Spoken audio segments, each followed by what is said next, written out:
बिस्मिल्लाहिर्रहमानिर्रहीम। खातिन हज़रात, मैं हूँ अख्तर अब्बास और आप सबको मेरा सलाम पहुँचे। शादी के बाद बेटियों को आमतौर पर नए घर में जाके 3 बड़े मसाइल का सामना करना पड़ता है। अच्छा, इसमें वो बच्चियाँ जो एक ही घर में ब्याही जाती हैं, यानी एक ही बड़े अहाते में या हवेली में ब्याही जाती हैं, ये मसला उनके साथ निस्बतन कम होता है।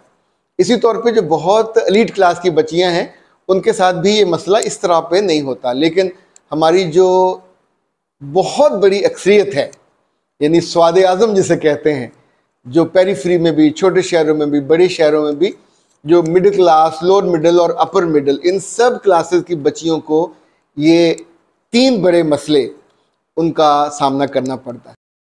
तो में जिस वजह से घर में जंग शुरू हो जाती है और ये जंग इतनी बड़ी हो जाती है कि रिश्ते टूटने तक बात आ जाती है। आज हम उस मसले पे बात करेंगे और ये मसला है किचन का। वैसे कभी आपने गौर किया आपके घर में किचन को कौन संभालता है?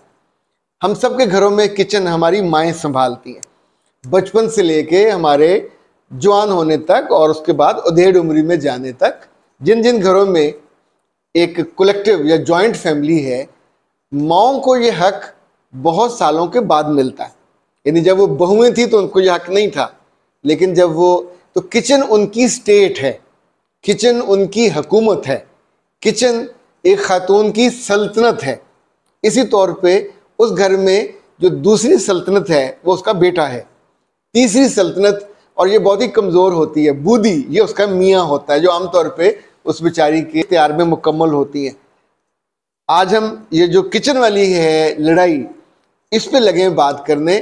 और नुक्ता निगाह ये है कि मेरे पास जितनी मुख्तलिफ शिकायतें, तकलीफ़ें, तजावीज़ आती रही हैं, तो हम उनमें से कुछ हल सजेस्ट करने लगे ताकि आपके ये बहुत काम आए। आपकी शादी होने वाली है तो भी इट्स वेरी यूज़फुल। आपकी शादी अभी भी हुई है, it would play a wonderful role in your life. और अगर आपकी शादी हो चुकी हुई है और ज़रा कुछ दिन गुजर गए हैं और आप उस प्रॉब्लम वाले एरिया में जा चुके हो, तो भी संभलने के लिए ये काफ़ी है। अच्छा, पहली बात, इस बात को समझें कि जिस घर में आप गए हो वो घर आइंदा कई बरसों तक आपका नहीं है। बिल्कुल क्लैरिटी के साथ, वो घर आपकी सास का है और उसकी हुकूमत है किचन। अगर वो कहे कि किचन में तुम फौरन काम शुरू करो, तो ये आम तौर पे 90% नहीं होता। बहुत कम ख़वातीन ऐसी हैं जो शादी के शुरू में ही आपका किचन अलग कर देंगी। ये अपने बेटों से ज़्यादा मोहब्बत करती होती हैं और चाहती हैं कि घर में फसाद ना पैदा हो, लेकिन बाकी ख़वातीन ये नहीं करती। वहाँ तर्ज़ अमल क्या होना चाहिए? वो तर्ज़ अमल मैं आपको सजेस्ट करूँगा जो आपको अपनी सास की निगाह में महबूब बना दे, अजीज़ बना दे।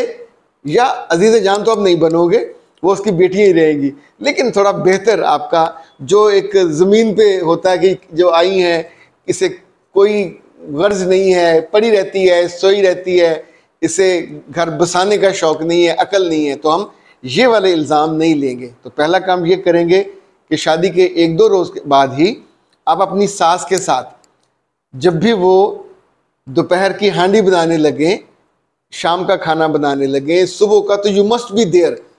आप कोई बड़ा काम नहीं करेंगे, छोटे छोटे काम सब उनको करके, बर्तन को पकड़ाना है, कोई चीज़ पकड़ाना है, तो साथ साथ देखते जाओगे क्या तरतीब है। लड़कियां 2 बड़ी गलती करती हैं, जाते ही अपनी अकल, समझ और अपने घर के माहौल के मुताबिक उनके किचन को तरतीब देने लगती हैं। Never do that, never do that. उस किचन को हाथ भी नहीं लगाना, तरतीब नहीं देनी। नंबर 2, उन पे तनकीद नहीं करनी, उनके तर्ज़े माशरत पे, उनके तरीके पे सिर्फ ऑब्ज़र्व करना है। आप उनकी माँ बन के नहीं गए, आप उनके एडवाइज़र बन के नहीं गए, आप उस घर में आपकी सबसे कमतर हैसियत है बहू की, उसमें गए हो। तो अब आपने क्या करना है? चीज़ों को ऑब्ज़र्व करना है। और जितना ज़्यादा मुशाहिदा तेज़ होगा, वो सब्ज़ी कैसे काटती हैं, कितना प्याज डालती हैं, जब नमक डालती हैं तो उसका तनासब क्या होता है, 1 चम्मच डालती हैं, मिर्च कितना डालती हैं, मसाला कौन कौन सा डालती हैं, क्या वो सब्ज़ धनिया डालती हैं कि नहीं, खुश्क धनिया डालती हैं कि नहीं। इसी तौर पे याद रखिएगा, हर घर की एक आध स्पेशलिटी ज़रूर होती है। मुझे याद है जब हम अपनी दादी के घर जाते थे तो बाकायदा फरमाइश करते थे कि आलू वाला जो गोश्त है वो ज़रूर बनाएं। तो उस ज़माने में फिर कुछ दिन होते थे जब गांव में बकरा या वो जो होता था कट्टा वो ज़िबा होता था, उसके गोश्त को लाया जाता, उसमें बड़े बड़े आलू होते, वो जो शोरबा होता था, अल्लाह माफ़ करे पता नहीं क्या उसके ऊपर धनिया तैर रहा होता था और इतना लजीज और इतना शानदार वो होता था। हमने अपनी वालदा से फरमाइश करके उनसे कहा कि ये सीखें। हमारी वालदा भी बहुत अच्छा बनाती थी। अच्छा, जैसे जैसे वक्त गुजरता है आपकी पसंद बदलती जाती है।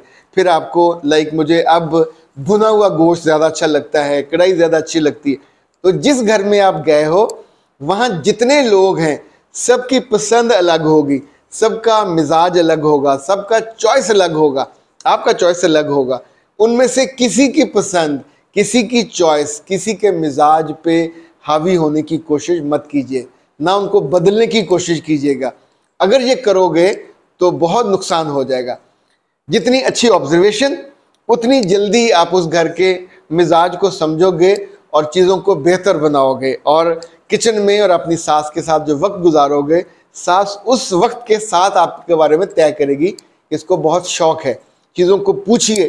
और जब आपको मौका मिले पहली दफ़ा कोई चीज़ पकाने का, तो चीज़ें नमक, मिर्च, मसाला कभी मत डालिएगा। आई रिपीट, ये हमेशा अपनी सास को या तो बुला लें मोहब्बत से जाके, अम्मी जी हाथ पकड़े ले आइए, आपकी मदद की ज़रूरत है, आपके बिना मुझसे कुछ नहीं होना, और जितना अच्छा आप पकाते हो मेरे तो फरिश्ते भी नहीं पका सकते। तो मिर्च नमक आप खुद डाल दीजिए, बाकी मैं उसको भूनती हूँ। तो उसको हमेशा एहसास दिलाइए कि मैं एक हम्बल स्टूडेंट हूँ, आपसे मोहब्बत करने वाली। आप उनका हुनर 30 साल से वहाँ पे गालिब है, सबके लिए एक्सेप्टेड है। तो आप उनको सीखोगे, इकराम दोगे, इज्जत दोगे, तो वहाँ इस मौजू पे लड़ाई नहीं होगी और आपका घर तबाह व बर्बाद नहीं होगा और आपके ताल्लुकात ख़राब नहीं होंगे। अच्छा, हिना ने पूछा है कि सर मेरे चेहरे पे बहुत मसाइल पैदा हो रहे हैं, मैं टेंशन ले लेके मुझे किचन में काम भी ज़्यादा करना पड़ता है और उस वजह से भी मेरा चेहरा बिल्कुल फ्रेश नहीं है, मैं क्या करूं? अच्छा, एक बात याद रखें, जितना भी किचन में काम करें, गर्मी में काम करें, चेहरा खूबसूरत रहना चाहिए। ये कोई दलील नहीं होगी, ना आपके मियाँ मानेगा ना कोई और मानेगा कि ज़्यादा काम करने से, वैसे ज़्यादा पसीना निकले तो चेहरा गोरा हो जाता है, सुर्ख हो जाता है। तो आप तरीका ये है कि ये पाकिस्तान हर्बल का मिरेकल फेस मास्क है, ये मंगवा लीजिए, आपके पास रहना चाहिए। ये एक डिब्बी आपके पास हमेशा रहनी चाहिए।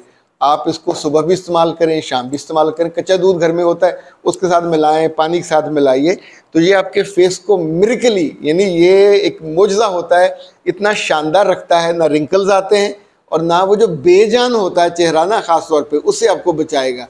इससे अगली स्टेज होती है वो है कि आप डॉक्टर साहबा से इसी नंबर पर रब्ता करके, तो उनसे जो उनका है मिरेकल फेस सीरम, वो भी क्लास की चीज़ है और वो मंगवा लीजिए, वो रात को सोने वक्त इस्तेमाल कर लें।